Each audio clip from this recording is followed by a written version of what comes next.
Dos. Muy buenas tardes, amigos de su portal de Economía, Política y algo más, aquí nuevamente con una emisión más de esta interesante mesa de análisis y de debate de temas coyunturales, nuevamente con la presencia y engalanando este espacio el doctor Raimundo Tenorio, profesor emérito del Tecnológico de Monterrey y conductor de uno de los programas de finanzas y economía más importantes de México, Cuentas Claras. Doctor, bienvenido. Muy buenas tardes. Muy buenas tardes y gracias por la distinción. Profesor Cristian Salazar, profesor de la FES Acatlán y gran aficionado al fútbol americano y a las carreras de automóviles. Profesor, muy buenas tardes, Fer. Buenas tardes, doctor.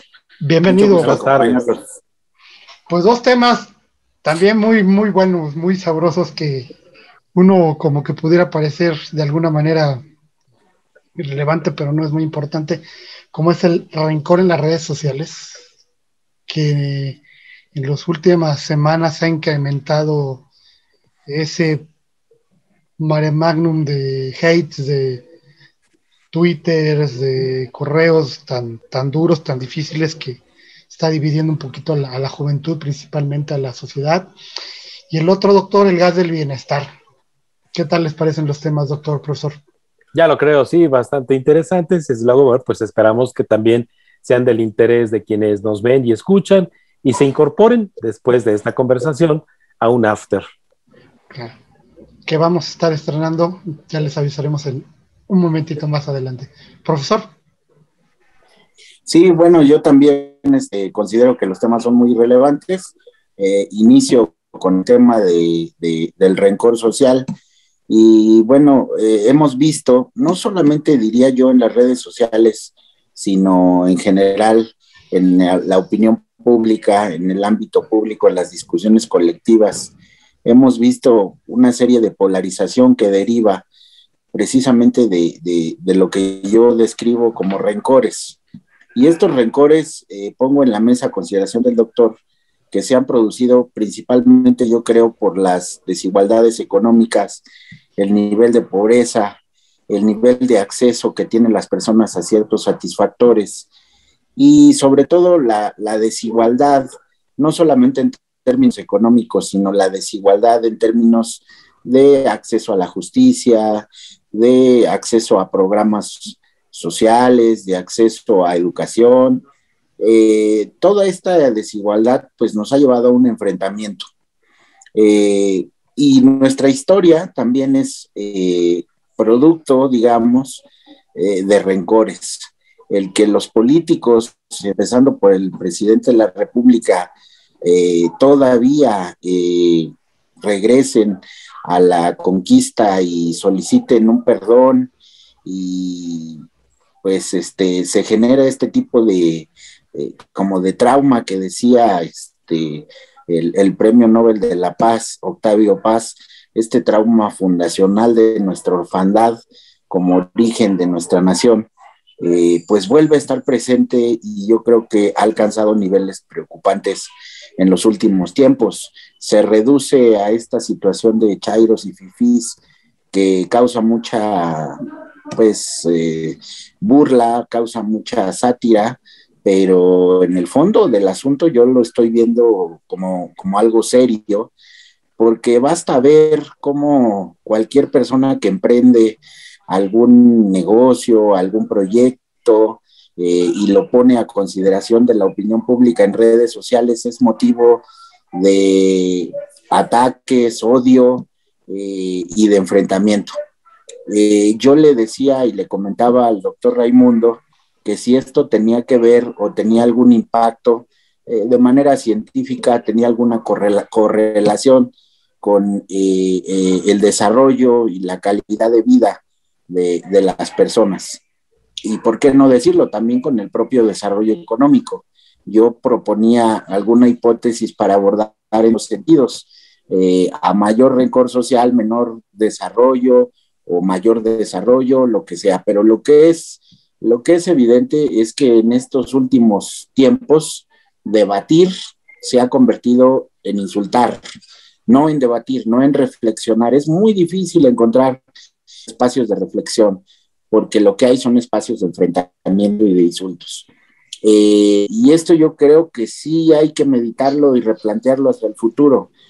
Se ha perdido el respeto por la autoridad, también derivado de un rencor social, y por autoridad no solo piensen ustedes en el gobierno, sino piensen ustedes en los profesores, en los clérigos religiosos de cualquier religión, en las autoridades religiosas, incluso hasta en el ejército. Hoy día vemos en la televisión cómo poblaciones enteras se lanzan y agreden a las tropas del ejército, a la Guardia Nacional. Yo haría la pregunta, ¿qué autoridad en este momento tiene el respaldo, la legitimidad para poder dirigirse a la sociedad? Y lo veo muy complicado. Para toda autoridad hay un rencor, para toda autoridad hay un reclamo, y yo como profesor pues lo noto en las aulas, que los jóvenes traen eso ya muy internalizado, y entonces, bueno, pues sí estamos teniendo esta característica social que nos ha llevado al enfrentamiento. Ese es el planteamiento.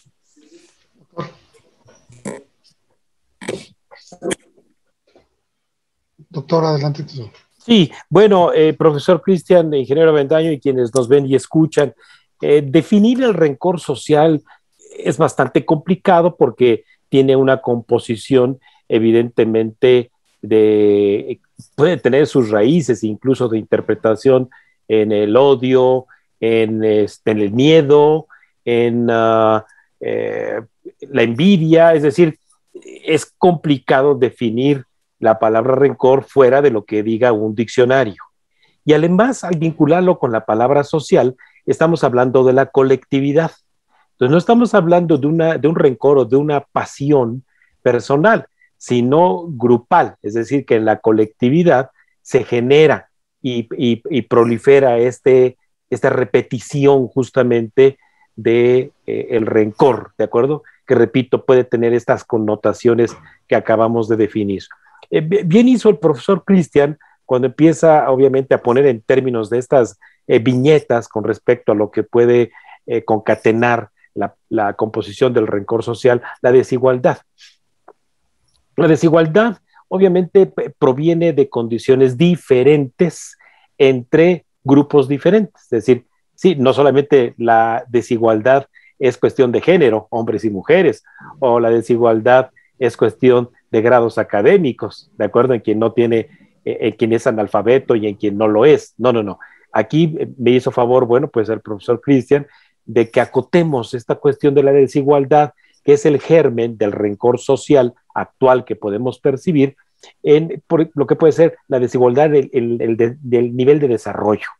Y el nivel de desarrollo tiene que ver justamente con las aptitudes que se posean por una colectividad o por una persona para poder socializarse. Es decir, una persona obviamente que es analfabeta tiene un difícil contacto social o muy complicado justamente por carecer pues de poder expresarse en términos escritos, por ejemplo, y pues ni siquiera articulados por un discurso en que podamos entenderle, ¿de acuerdo? Y puede ser el caso extremo de quien se siente doctor o es doctor y pues también tiene una nula comunicación porque se cree dueño del conocimiento y de sí mismo y que no lo posee para compartirlo con nadie. También la desigualdad económica, esa es desigualdad de conocimiento. La desigualdad económica tiene que ver con una condición de ingreso, fundamentalmente, y de acceso a satisfactores, resultado justamente de aplicar su ingreso, resultado de su trabajo.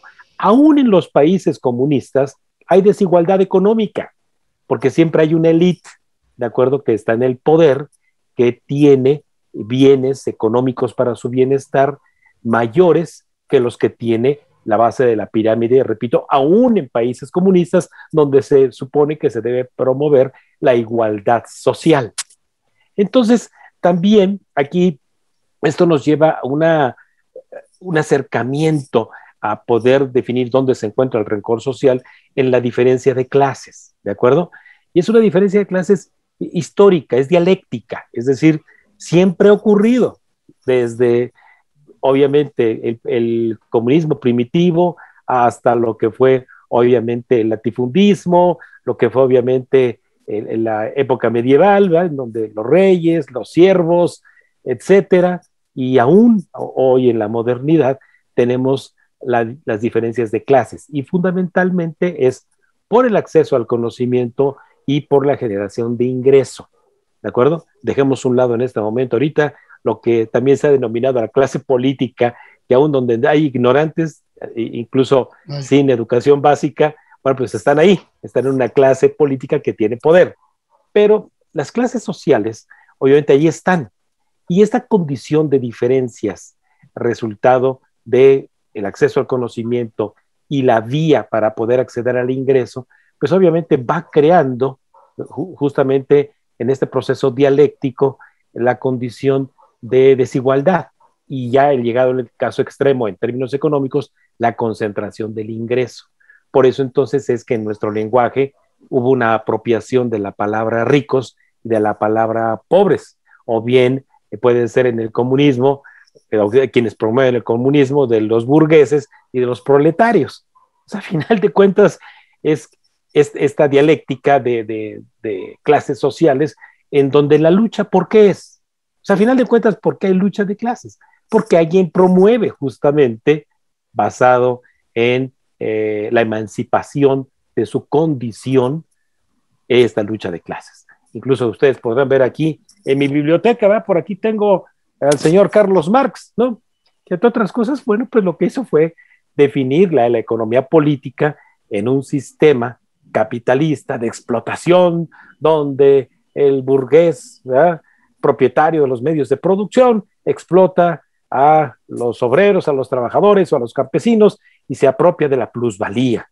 Y entonces eso, obviamente, todo lo que hizo surgir fue estas diversas interpretaciones de lo que es la lucha de clases y la toma del poder político por parte, obviamente, del proletariado, para ponerlo así en términos no ideológicos, sino teóricos, ¿eh? No he entrado para nada a cuestiones ideológicas, simplemente definiciones cercanas a la teoría, porque tampoco es nuestra intención a nuestra audiencia aquí teorizar, ¿de acuerdo? No es el propósito de este medio de comunicación con ustedes, simplemente es poner de telón de fondo información para que ustedes creen sus propios juicios de valor. Y entonces, bueno, ahora sí, si existen estas condiciones de diferencias entre estas colectividades, que podríamos incluso todavía sacar otra definición, oprimidas, ¿de acuerdo? Y las potentadas, pues entonces hay quien se adueña, quien se apropia de ese discurso para entonces acrecentar su poder político, allegando a él, ¿de acuerdo? A ese poder que más le convenga. El poder, obviamente, del proletariado o de bien de los oprimidos, o bien el poder de las clases burguesas o de la clase dominante. Todo depende, ¿no? Quien esté en el poder político, de qué se quiere apropiar.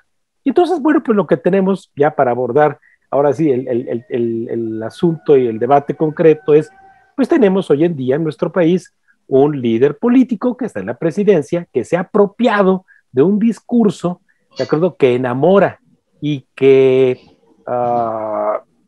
enardece, que incendia, en pocas palabras, un discurso incendiario en donde se apropia de las condiciones de los oprimidos, ¿de acuerdo? A los que podemos denominar lo que ustedes quieran, pobres, proletariado, lo que ustedes quieran, para ponerle el nombre de pueblo. Y entonces con ello promover el rencor primero económico. ¿Por qué promueve primero el rencor económico? Porque entonces se empieza a hablar de que la clase dominante o la llamada mafia en el poder, ¿de acuerdo? Tiene condiciones de explotación, de uso de los recursos naturales, de corromper a los gobiernos con tal de apropiarse más de las condiciones de explotación justamente de los oprimidos. Y entonces, al adueñarse de ese discurso, incendia, ¿de acuerdo? De manera coloquial. Yo quisiera decirles que incluso cuando escucho a este señor hasta analfabeta, una condición analfabeta, porque es ignorante, ¿de acuerdo? Entonces, enciende las pasiones de los oprimidos y las enciende en contra justamente de, primero, de la clase llamada dominante, ¿de acuerdo? Y también incluso dentro de la propia comunidad no dominante, es decir, en donde sí hay emancipación, ¿verdad? Por parte, obviamente, de esos que están en medio, que son la clase media, ¿verdad? Porque tienen acceso al conocimiento, acceso a la información, hay esa emancipación, esa condición de saber quién soy, ¿de acuerdo? Y de poder discriminar quién me está engañando y quién no. Y entonces lo que provoca es este rencor con bases de envidia, de odio, repito, no solamente entre oprimidos y dominantes, sino también incluso hacia el propio interior de estos dos polos de condición de desigualdad. Doctor, totalmente de acuerdo con usted. Yo recuerdo, pues, aquellos tiempos que me tocó a mí ser niño, en los 70s, que había una disparidad enorme, ¿no? Las películas de los pobres, las películas de los ricos, los que tienen dinero, los que no tienen dinero. Se convivía bien, yo recuerdo que no había, pues, por lo menos en lo que a mí me tocó, no había grandes distancias, ¿verdad? Nos respetábamos y siempre los que nacimos y vivimos en condiciones humildes, pues aspirábamos a tener más, ¿no? Hace unas semanas después de la votación, o creo que no, fue un par de días después de la votación, platicaba con un contacto que tengo ahí en una de las redes sociales, que fue candidata por parte del partido redes sociales progresistas a una presidencia municipal en el Estado de México. Y pues yo llevaba una buena relación con la persona, pero pues me empezó a insultar, ¿no? En las redes.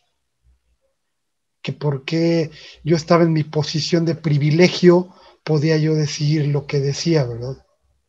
Y que porque yo estaba cómodo, porque a mí me habían dado todo, yo podía sentirme más que los demás. Pero, pues, momento, primero, no conocen la historia de uno y luego juzgan.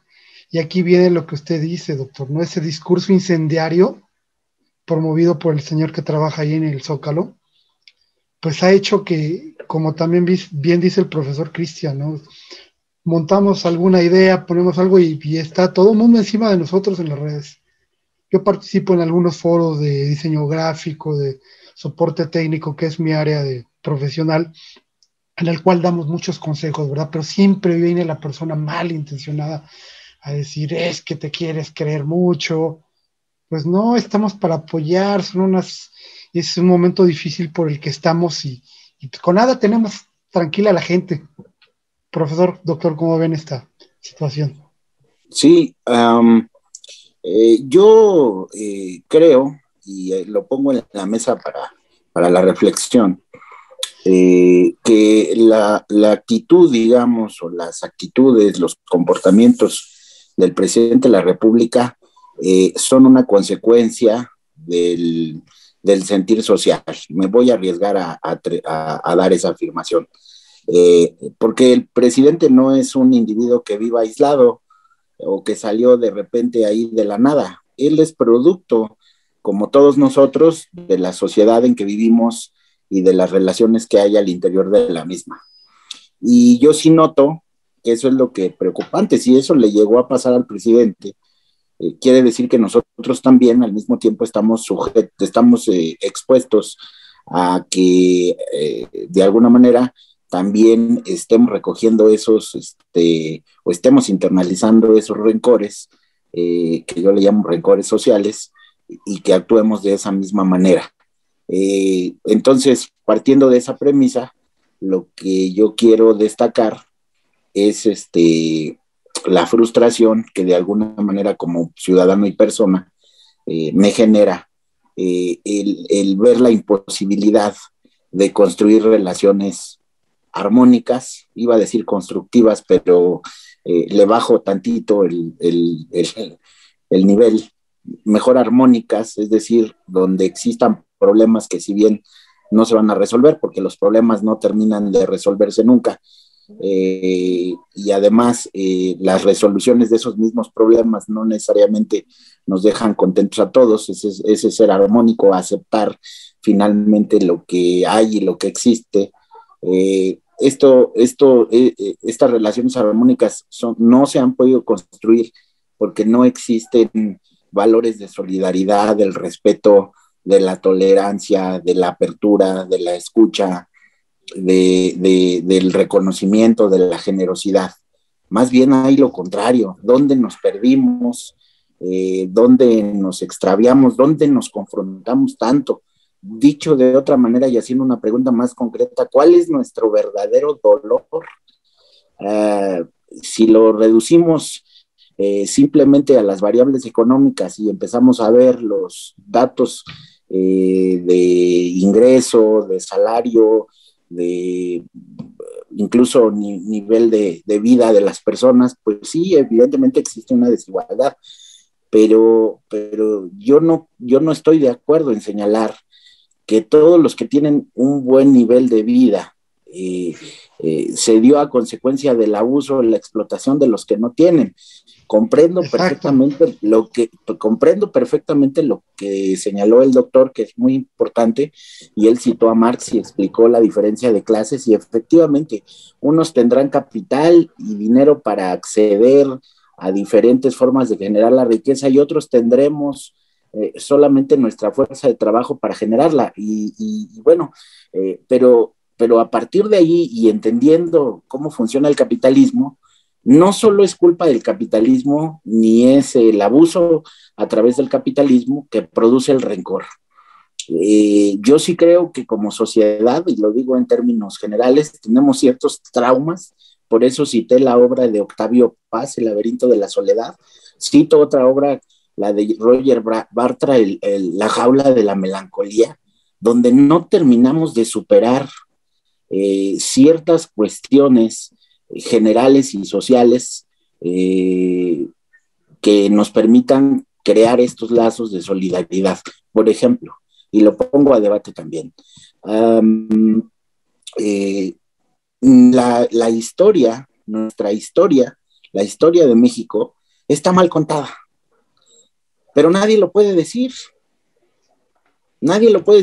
y mucho menos aceptar. Es una especie de autoengaño colectivo, donde es una historia que proviene de buenos y malos. Y la historia, la vida de las personas no es de buenos y malos, es de circunstancias, es de contextos. Pero derivado de ese autoengaño historiográfico, si me permiten la expresión, vienen muchos rencores. El extranjero es el malo, el español es el malo, nos vinieron a saquear, del saqueo viene la desigualdad social, nos vinieron a explotar. Luego viene la parte histórica de Maximiliano y otra vez es el cuento del extranjero que viene y que trata de humillar y maltratar a los mexicanos. Luego viene la Revolución Mexicana, donde es un grupo, una familia, quien se apodera de los recursos y nos explota por más de 70 años. Siempre tenemos el papel de víctimas. Y hablando en términos económicos, y consulto al doctor, que él es especialista, que aquí hacemos una relación entre política y economía, no discutimos en términos económicos los verdaderos temas que tendríamos que trabajar para que tengamos un trabajo efectivo en la disminución de la desigualdad económica. Porque no nos gusta tocar esos temas, lo hemos llevado a cabo aquí en otras mesas. Una verdadera discusión sobre una reforma tributaria, donde verdaderamente el objetivo sea disminuir la desigualdad y crear mecanismos de impulso a las clases menos ricas, más desprotegidas. Ese es un elemento, por ejemplo. Pero hay otros elementos en términos de materia económica que podemos discutir y que no lo hacemos por este pasado, por esta situación de que nos tiene atados y que de repente ese autoengaño nos lleva a la imposibilidad de discutir o de plantearnos los verdaderos problemas. Y lo tenemos, puedo poner muchos ejemplos, pero bueno, este es el planteamiento que quiero poner en la mesa a consideración de ustedes. Doctor. Mira, para finalizar en esta última ronda de este primer tema, yo lo que debo decir es de que incluso la condición de marginado es aceptada por quien está marginado. O sea, perdón, pero quien viaja en metro y sobre todo por la vía exterior y el ir parado ahí tomado del tubo del metro, ve pasar, ¿verdad?, autos de lujo, pasa el metro por áreas urbanizadas privilegiadas con respecto al barrio donde él vive, etcétera, no va alimentando el odio, perdón.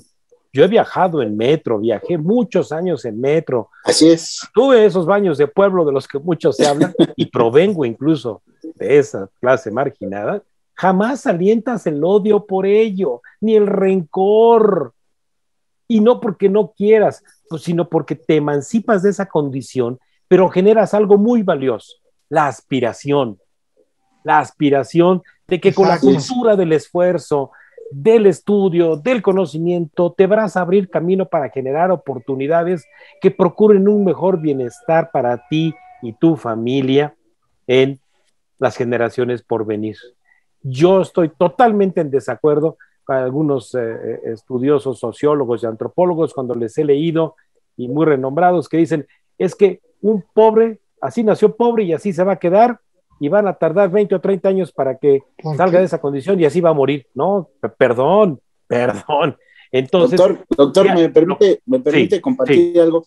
Si volteáramos ese planteamiento que usted dice, por ejemplo, y lo lleváramos a Dinamarca y a Finlandia, viajar en el metro es un lujo, es la consecuencia del resultado de un proceso de planeación y riqueza.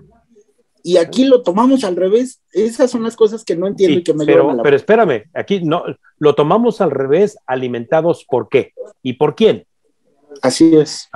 Es muy diferente. Muy importante. Por eso te digo, y mira que yo cuando viajé en el metro y estuve en una condición difícil, ¿de acuerdo?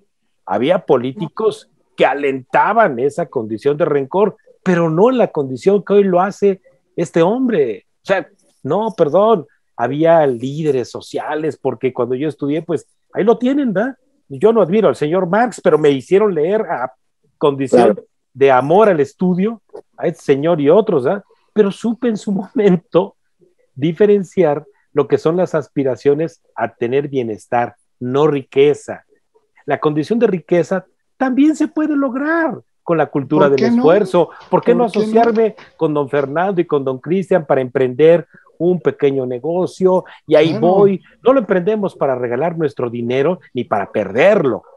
¿Verdad? Lo hacemos ¿para qué? Para procurar bienestar. Ni siquiera está en nuestro propósito vernos como un Bill Gates o como un Jeff Bezos. ¿Verdad? Ojalá llegara ese momento. Y no por conformismo, simplemente porque simplemente nuestra aspiración es de bienestar.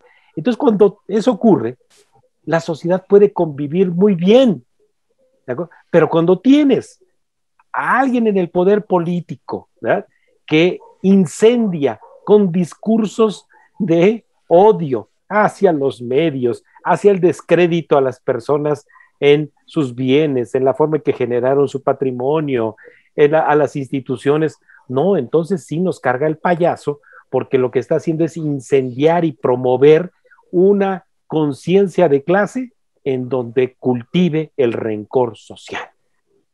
Tremendo, pues un gran tema que quisiéramos abordarlo más tiempo, pero tenemos que pasar al segundo tema que también es muy sabroso, doctor, y aquí le cedo los micrófonos para este segundo tema, el gas del bienestar, doctor. Bueno, cuesta trabajo decirlo. Sí. Adelante, doctor. Ahí se escucha el grito del gas, ¿verdad? Ya lo pusiste. Sí. Bueno, muy bien. Bueno, primero, particularmente en este último año, es un hecho que quienes nos escuchen, no hay nadie, sin excepción, absolutamente nadie, así nos esté escuchando el hombre más rico de México, que ha tenido que pagar más de su bolsillo por un kilo de gas. En los cilindros se contabiliza por kilos, o un litro de gas, como así se clasifica, o en tanque estacionario, o bien del sistema de tubos subterráneos, que es el gas natural, en sus domicilios. Y bueno, déjenme compartirles el siguiente gráfico. Miren, este es un gráfico con datos del gas doméstico, los precios, el índice de precios, desde el 2011 hasta el 2021. ¿Por qué tiene una tendencia ascendente? ¿De acuerdo? Pues porque justamente el precio de las materias primas, de la forma en que se extrae el petróleo y todos sus asociados, que son los gases, pues van incrementando su precio porque se demanda más, porque hay más personas que lo quieren comprar para producir en la industria, para producir evidentemente bienes finales para nosotros, como son las tortillerías, ¿de acuerdo? O bien para que nosotros lo consumamos al final en nuestras estufas o en nuestros calentadores. Y entonces el precio de este gas doméstico, con esta tendencia ascendente, lo que todos quisiéramos es que fuera más horizontal, es decir, que se mantuviera el precio constante durante todo el tiempo. Sí, pero es un bien escaso, es escaso, y escasez quiere decir que está sujeto justamente a estas leyes de la oferta y la demanda. Lo que desafortunadamente ocurre es que cuando tenemos aquí, en esta parte descendente que ustedes ven, aquí a partir de diciembre 18, lo puse así porque ahí es cuando inició el periodo presidencial de...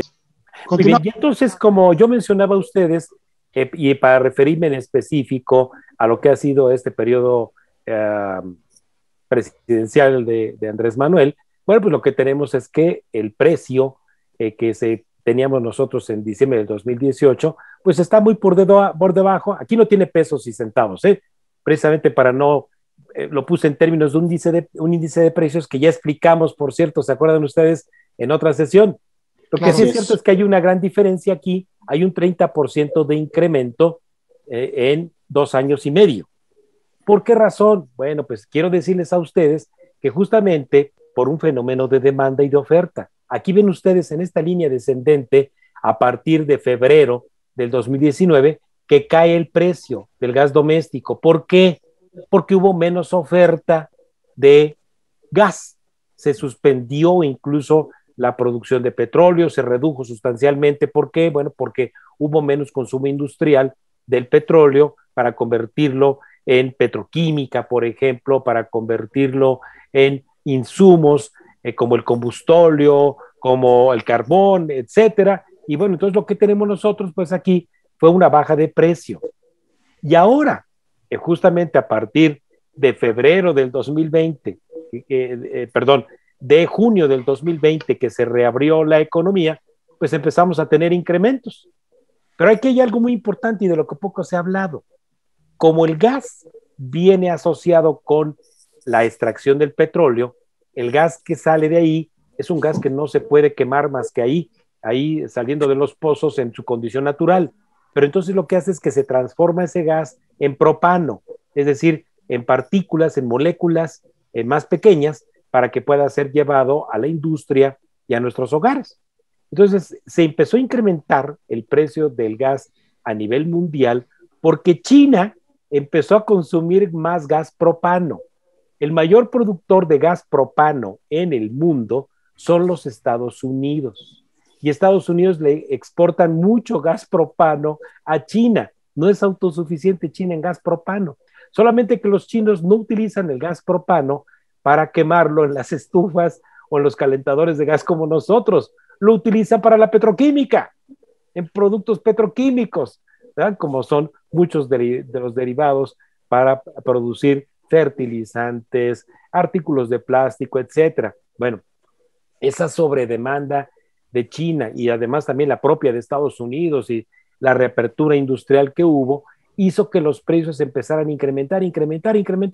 Y entonces esa transformación del gas propano, ¿verdad?, en gas doméstico para nosotros, pues llevó los precios al nivel en el cual ahorita usted lo está pagando y que son 550 pesitos por tanque de 20 kilos o 750 pesitos promedio por el tanque de 30 kilos.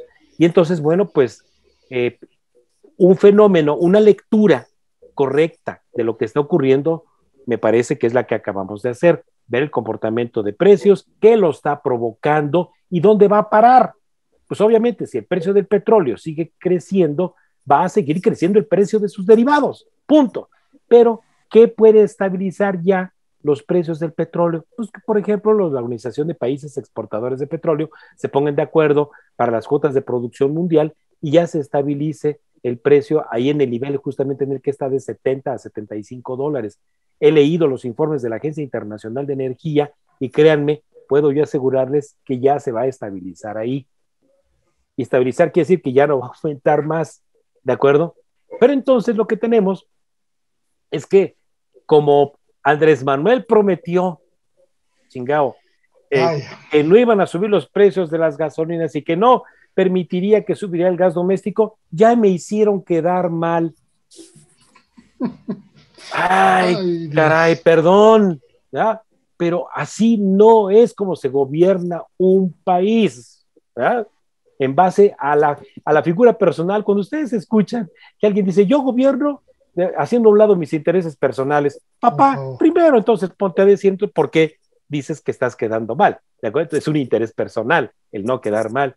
¿Por qué no le explicas a la gente, señores, vamos a aguantar, ¿verdad?, este incremento temporal en el precio del gas? Y para ello, dado que las gasolinas, quien consume gasolina, premium o magna o diésel, sí recibe un subsidio, es decir, no está pagando el verdadero precio de mercado, ¿verdad?, y que son todas personas que tienen automóvil, equipo de reparto, etcétera, ¿qué les parece si mejor transferimos el subsidio de a quien parte del que estamos dando las gasolinas al gas doméstico? Incluso, ¿qué les parece si dejamos es más, perdón, que otorgamos más subsidio para que vayamos asociados con la transición energética y usted, pueblo que consume leña en su casa, ¿de acuerdo?, le ofrezco un subsidio en el consumo de gas LP si deja de quemar leña, consuma gas doméstico.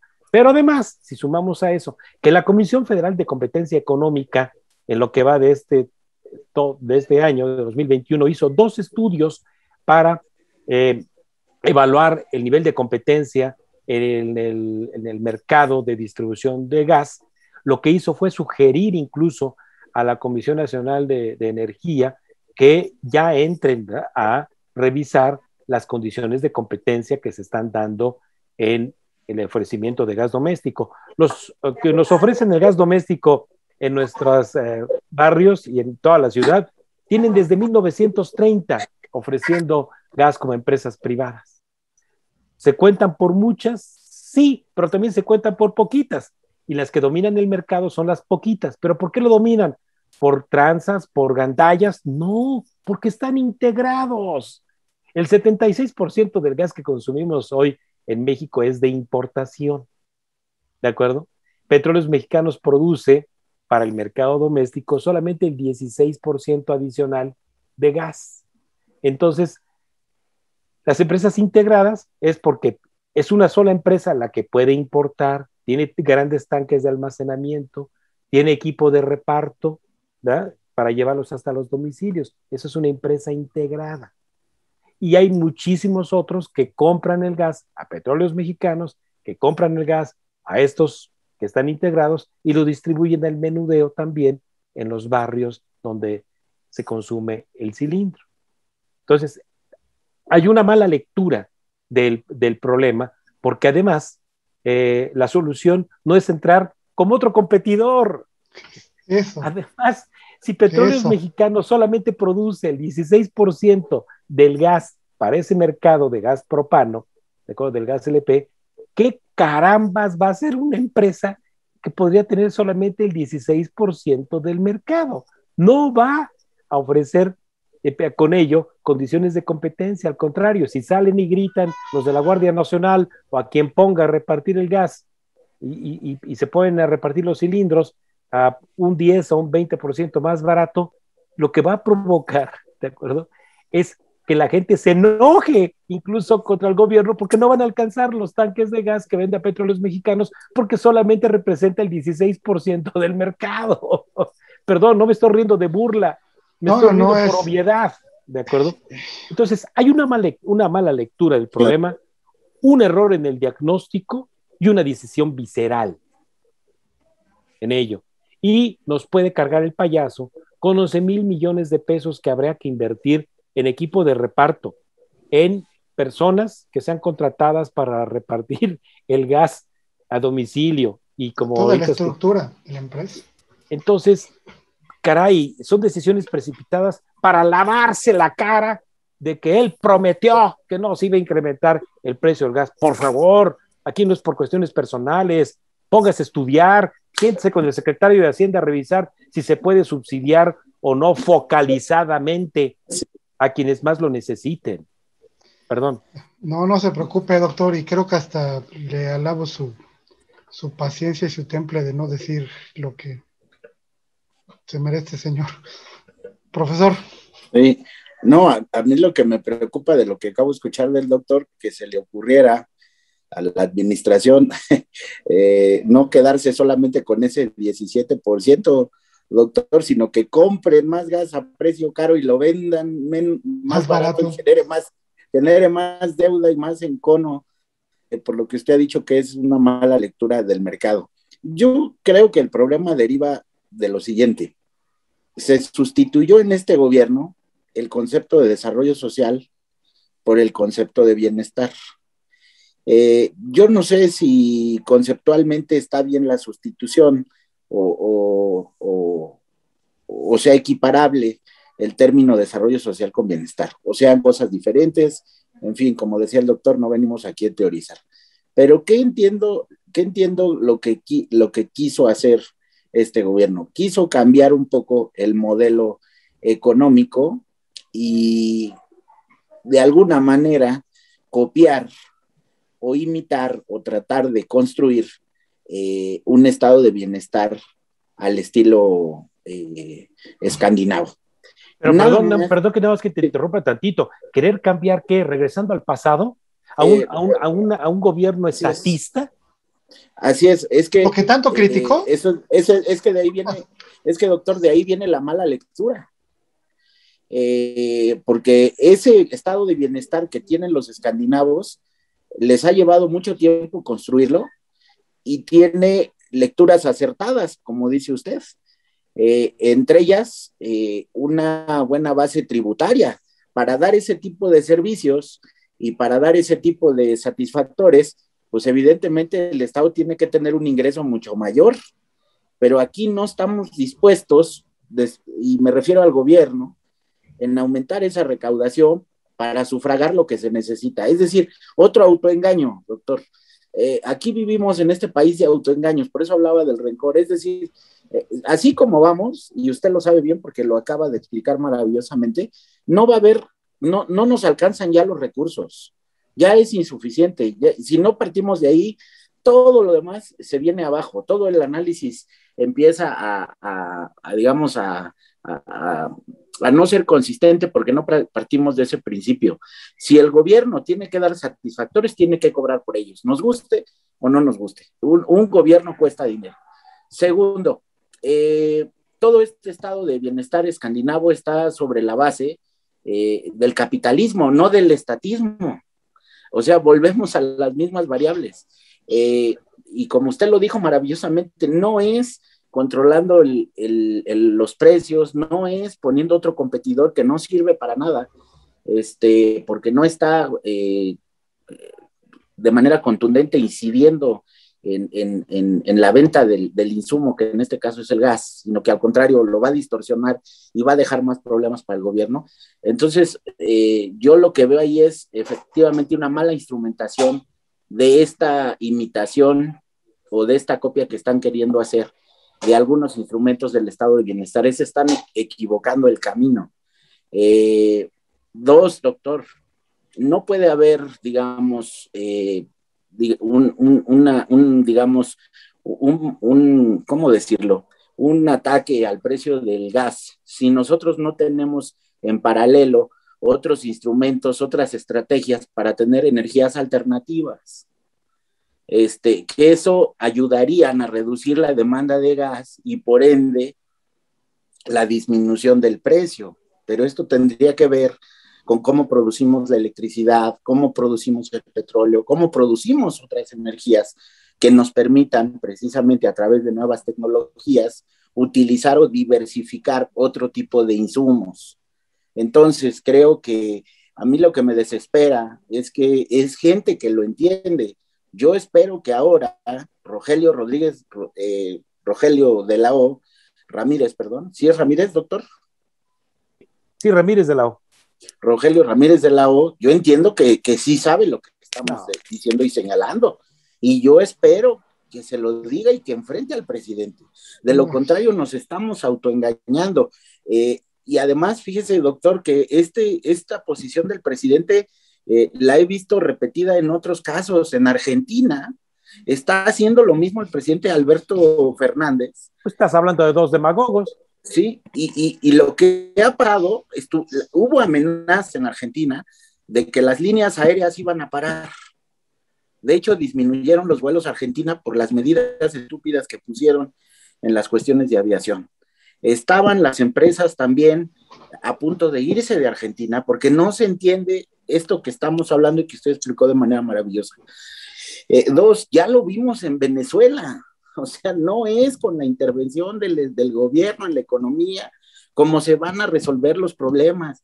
El precio no se dicta como una medida política, el precio es una medida del mercado que no se puede controlar y que refleja una realidad de la producción. Pero eso es muy sencillo de entender, doctor, no tiene ningún secreto. Bueno, entonces, ¿qué? ¿Tenemos un analfabeta ahí en Palacio? Sí. Pero no es, no, yo me resisto de verdad a centrarlo todo en él, porque Arturo Herrera es un hombre estudiado. No, perdón, pero si no lo enfrentan, estamos condenados al suicidio. No, mira, no ya con la gestión de Arturo Herrera se demostró que las verdaderas decisiones en materia de presupuesto están en manos de Andrés Manuel, no del secretario de Hacienda. ¿No va a haber análisis entonces que sirva y contribuya a modificar la realidad? No, porque él prometió no engañar, no mentir y no traicionar. Entonces, como él dice... es una mentira lo que nos están planteando. Claro que él, y sobre todo, ¿sí? ¿Por qué razón? Porque lo que dice es de que, ¿cómo va a quedar él mal? O sea, caramba, por favor. Mira, si se da esto que yo espero, que justamente simplemente la limitación de recursos, es decir, de que no haya dinero para echar a andar Gas Bienestar, esta empresa Gas Bienestar, yo espero que de verdad que no tengan dinero para que no lo hagan, pero si es capaz de sacar dinero debajo de las piedras, que lo puede hacer quitándole dinero a otros ramos administrativos, lo que vamos a tener es que va a fracasar esa intervención en el mercado con la empresa Gas Bienestar, y va a fracasar porque, te repito, la gente va a andar peleándose en las calles entonces por ese tanque más barato, y al fracasar él va a decir, yo prometí que esto no iba a ocurrir, y en consecuencia decreto, a partir de hoy, estatizadas las empresas oferentes de gas doméstico que sean privadas. Así es, o sea, ese es el peor de los escenarios, pero muy posible ante el fracaso de su palabra, de que no pudo cumplirle al pueblo como el otro López que lloró, ¿de acuerdo? Entonces es capaz de estatizar la última fase. Pero es que ya es hora de que exijamos de que nos digan la verdad. Nadie puede prometer en campañas disminuir los precios de nada, porque no está en las manos de nadie. No está en las manos de nadie. No está en las manos de nadie disminuir los precios. Mira, te voy a poner un pequeño ejemplo, y les voy a poner, doctor, un pequeño ejemplo de un gran amigo que tengo, bueno, ex amigo, lo puedo decir así. Concesionario de gas natural Fenosa en Monterrey, Nuevo León. Le pedí que me diera una explicación de cuáles eran los problemas que tenía, y acabó insultándome, inventándome la madre, que porque yo era de la mafia del poder. Perdón, yo. Pues imagínate, profe, ¿en qué nivel está la gente creyéndole a este señor? Yo pregunto, doctor, para la reflexión, quitemos a Andrés Manuel, ¿otros partidos políticos estarían dispuestos a hacer una verdadera reforma que aumente la tributación y el ingreso a la arca del Estado? Sí, pero ojo, Yo aquí lo he dicho ya en 2 ocasiones en esta temporada que llevamos de programas y lo diría por tercera ocasión. Antes de haber una reforma a profundidad de carácter fiscal a nivel federal, la verdadera reforma fiscal empieza a nivel local, a nivel de los municipios y de los gobiernos estatales. Y cuando ahí pase esa fase de reforma fiscal local, podríamos entonces empezar a hablar de una reforma fiscal federal. O esta semana, justamente que está terminando, el día lunes, el Instituto Nacional de Estadística y Geografía, el INEGI, publicó el mejor diagnóstico de cómo se encuentra la salud de ingresos de los gobiernos municipales y estatales. 86% de los ingresos que ejerce un gobierno municipal y estatal provienen de extender la mano de los recursos federales. Papá. Sí, y además deje de explicar un poco por qué. Mire, tengo muy caso y claro, perdón, tengo muy caso y claro el caso del agua. Lo que hacen los presidentes municipales es generar clientelismo a través de descuentos y tarifas preferenciales a líderes y a grupos que les venden el apoyo y la estabilidad del municipio a cambio que no se les cobre lo que se les debe de cobrar del agua. Ese es, por ejemplo, y hay que revisar el número de organismos operadores del agua y vamos a ver las deudas y la falta de pagos que tienen hacia la Comisión Nacional de Aguas, por ejemplo. En el caso del predial es lo mismo. No tienen bases de datos confiables, no tienen bases de datos actualizadas. Hay gente que tiene en el catastro reportado una construcción menor a la que realmente tiene. Y los presidentes municipales no están dispuestos a pagar el costo de lo que eso conlleva. Es decir, por eso es mi frustración, porque queda muy claro con su explicación, doctor, cómo funciona el sistema capitalista y cómo funciona la oferta y la demanda y cómo funciona el mercado. Nada más que a nivel de México tenemos ciertas distorsiones, ciertas cosas que no se dicen, porque esa es la realidad, que impactan precisamente en el funcionamiento general de la economía. Y son nuestros propios autoengaños, porque el presidente municipal no quiere perder las elecciones, el partido no quiere perder las elecciones, y entonces corporativiza las organizaciones ciudadanas a través de las cuotas del agua y el predio. Estamos amolados. Nadie quiere pagar el alumbrado público. Nadie quiere pagar los servicios básicos. Los mercados son unas mafias. Terminamos pagando más por tener un mercado que lo que podría ingresar en el mercado en materia de rentas de locales, en materia de estacionamientos, de un montón de cosas.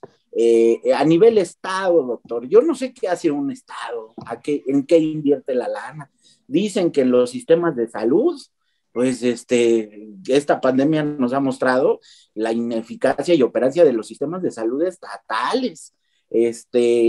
Dicen que lo aplican en los convenios de educación para quien ha asumido o para el Estado que ha asumido la responsabilidad de la educación, porque recordemos que es a solicitud del Estado en un convenio.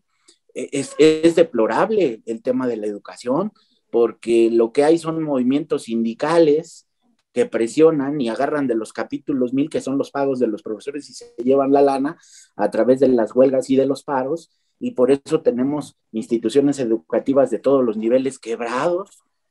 ¿Cómo va a funcionar un sistema, doctor, con todos estos hoyos? Y obviamente la punta del iceberg, pues son estas insumos generales que están en esta canasta que usted nos explicó el programa pasado y que crean estos índices. Si no decimos y señalamos todos estos agujeros, distorsiones, deficiencias, patologías, anomalías que tiene nuestro sistema económico, estamos entrampados, no vamos a salir de esta situación. Y la pregunta es, ¿quién va a empezar a poner el primer tabique de lo que significa resolver esto? Pues aquí, mira, aquí moviendo conciencias, informando y compartiendo a quienes nos ven y escuchan. Y desafortunadamente, bueno, pues se nos va a ir agotando el tiempo de esta conversación. Pero miren, donde decían la burra no era arisca, la hicieron. Prometió deshacerse y acabar con el huachicol y nos dejó sin gasolinas. Prometió acabar con la corrupción en la proveeduría de medicamentos y crear una empresa para distribuir como si se tratara de una refresquera, que no faltara un medicamento en ninguna localidad del país y nos está dejando sin medicamentos. Ahora promete tener una empresa que distribuya el gas a precio justo en todo el país y nos podría dejar sin gas. Sí, desde luego. Y también prometió el INSABI, doctor, un sistema de seguridad ahí que lo que hizo fue desmantelar lo poco que había. Y ahora ya no hay ni eso. No, pues prometió hasta las llaves del cielo. Y el señor, pues, evidentemente está gobernando a base de ocurrencias. Yo comprendo, profe, y entiendo tu frustración porque también pues la vivimos. Y en las interacciones que tenemos en las redes constantes, pues vemos, ¿no? Vemos toda esta problemática, pero yo honestamente no veo que haya alguien que pueda ponerle a Es las que también, locuras. también, Fer y doctor, los ciudadanos debíamos de generar conciencia de la autorresponsabilidad. O sea, cuando vamos y no se paga el agua, cuando vamos y no se paga y se declara el predio, nosotros estamos contribuyéndonos a hacer daño nosotros mismos.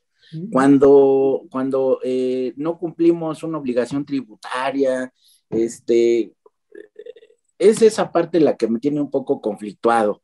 El que no haya disposición de parte de la ciudadanía en primera instancia para poder corregir estas anomalías y tolerar, porque eso es lo que se hace, a políticos como estos, de que nos vienen a plantear cosas que son imposibles. No es posible tener servicios de primera necesidad, insumos de primera necesidad, si no tienen un costo. Pues eso ni aquí, ni en Dinamarca, ni en Suecia, ni en Finlandia, ni en Estados Unidos. En cualquier parte En de la Estados Unidos galaxia. hay una máxima, a pesar de que no es un estado de bienestar. Estados Unidos es un sistema enteramente capitalista, allá todo el mundo sabe y entiende la importancia de pagar los impuestos, ya sea por la vía de la conciencia o por la vía de la coerción, pero todos entienden que eso es lo que los ha llevado a más o menos tener un amortiguador en sus vidas para tener servicios y condiciones que les permitan vivir con cierto decoro en la vida. Pero en este país todo el mundo quiere más, todo el mundo quiere que le den cosas y no está dispuesto a aportar nada, y eso también es una frustración. Y si hay quien se las dé, ¿verdad? Con la cultura Claro, del mínimo esfuerzo, pues entonces claro. no se crea esa conciencia. ¿Quién le dé esas dádivas y quienes le aplaudan? Porque vemos también en las redes cada especialista, cada periodista. Saludos al señor Astillero. Que, caray, de verdad. Hijo, ya no quisiera decir, no voy a tocar temas del señor Astillero, porque mejor debería de responder por una cuestión que debe por allá, por el norte de la República, en fin. Pues doctor, profe, nos quedamos con muchísimas ganas de seguir platicando y seguir contrastando ideas y seguir informándole y dándole un punto de vista a la gente distinto. Un punto de vista de dos grandes profesores, de dos grandes formadores de generaciones de alumnos y de gente de bien en este país. Por eso pongo en la mesa a la gente, escuchen a ellos, los señores que están aquí, el profesor, el doctor Tenor, escúchenlos, reflexionen y háganoslo saber en las redes sociales que aparecen aquí abajo, sus opiniones, porque es importante seguirnos nutriendo y es importante que despertemos conciencias, como bien lo dice el doctor Tenorio, despertar conciencias, porque aquí vamos a seguir estando, aquí vamos a estar en nuestro país y queremos cada día un país mejor para nuestras familias. Doctor, muy buenas noches, muchas gracias por su presencia. Al contrario, muchas gracias y ya saben, me pueden encontrar en Twitter, @Raimundo Tenorio, y los invito a todos los martes a las 6 de la tarde a través de internet o de la aplicación de TV Mexiquense, pues nos distingan con su preferencia para cuentas claras. Martes, 6 de la tarde. Y repetición los sábados también, ¿verdad, doctor? 6 Y de la repetición tarde. también, así es, sí, señor. Agencia Mexiquense de Noticias. Profesor Cristian. Muchas gracias. También a mí igual me pueden encontrar en Twitter, @CristianRSM. Y bueno, me estaría a finalizar también enviando pues una reivindicación de los valores de respeto. Aquí habemos dos personas de dos instituciones, una pública y una privada, que no están confrontados, que estamos de acuerdo, y también de mi parte hay un respeto a la trayectoria y autoridad de un profesor emérito, que no es porque él esté aquí, sino por esa trayectoria uno lo debe respetar y entender y escuchar, porque también la trayectoria pues es importante en la experiencia y eso, y yo es lo que quiero también enviar a través de esta plataforma.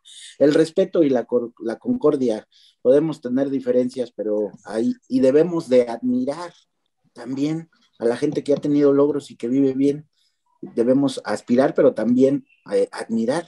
Yo tengo una gran admiración por el doctor, por mi propio compañero Fernando, y yo creo que eso es lo que nos va a sacar de esto.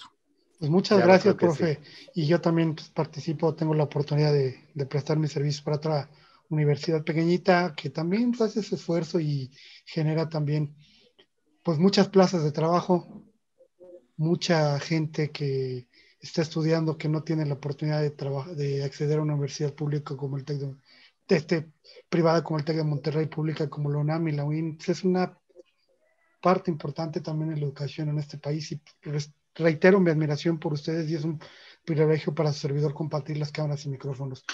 Y decirle a la gente que vamos a tener un pequeño ejercicio nuevo ahí en Twitter.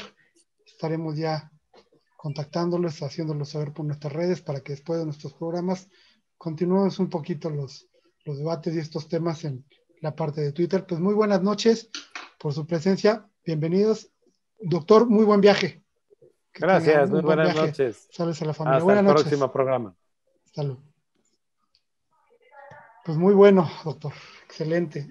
Bien, muy bien. Felicidades, maestro Cristian. Gracias, igual, que le vaya bien allá en Estados Unidos. Es un viaje muy bonito. ¿Cuántos días va a estar, doctor? Voy a estar 9 días por allá. Pues excelente. Sí, excelente, sí. Entonces, no. También es sueño de mi hija, obviamente, conocer la capital política de Estados Unidos, no como un sueño así, físico, no, sino para conocer la historia, pues, de una de las democracias también más imperfectas, pero a final de cuentas, democracia que se salvó en enero del 2021, ¿no? Entonces, a ver si nos puede compartir por el WhatsApp alguna foto ahí del monumento a Lincoln, ¿no? Eso. Oiga, doctor. Y hablar un poquito en el imaginario colectivo de cómo pudo haber sido ese ataque al Capitolio, ¿no? Es algo que yo no me imagino, pero... También hay chairos allá en Estados Unidos. No, super chairo. Doctor, se me ocurre esto, ¿por qué no graba una capsulita de unos 5 minutos así con el teléfono móvil? Ándale, sí. Ahí, explicando algún tema, precisamente ese de la irrupción al Capitolio, también la subimos, porque yo creo que sería algo muy importante. ¿Cómo no? Y yo les estaré avisando la respuesta de la señora Lía que quedamos en esta semana ya concretar. Ándale, les estaré avisando con tiempo. Doctor, buen viaje. Gracias a ustedes, un abrazo. Ahí ven, mañana yo desde el odontólogo voy a estar viendo la carrera, pero ahí estamos en contacto. Ándale. Muy buenas noches. Hasta luego. Buenas noches.